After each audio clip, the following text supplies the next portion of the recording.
ఎంత గొప్పగా జీవించావో నీ చేతులు చెప్పాలి, ఎంత గొప్పగా మరణించావో ఇతరులు చెప్పాలి. చేతి నిండా డబ్బున్నప్పుడు నువ్వు ప్రపంచాన్ని మర్చిపోతావు. రూపాయి కూడా చేతిలో లేనప్పుడు నిన్ను ఆ ప్రపంచం మర్చిపోతుంది.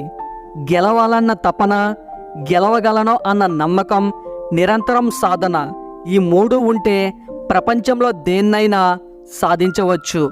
మనం కేవలం విజయాల నుండే పైకి రాలేము, అపజయాల నుండి కూడా ఎదగడం నేర్చుకోవాలి.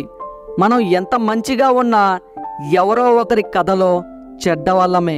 కాబట్టి ఇతరులకు నచ్చాలని నటిస్తూ బ్రతకడం కన్నా మనకు నచ్చినట్లు బ్రతికేయడం మంచిది. నీ ఆలోచనలు మారితే నీ జీవితమో మారుతుంది.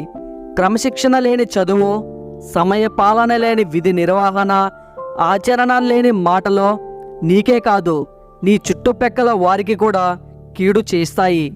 జీవితం అనేది పరుగు పందెం కాదు, కొంత దూరం పరిగెత్తగానే ముగియటానికి. మరణించే వరకు సాగే ప్రయాణమే జీవితం.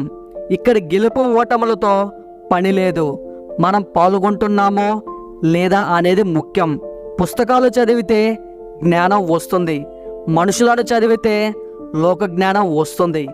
ఈ కాలంలో జ్ఞానం కన్నా లోక జ్ఞానం బ్రతకడానికి చాలా అవసరం.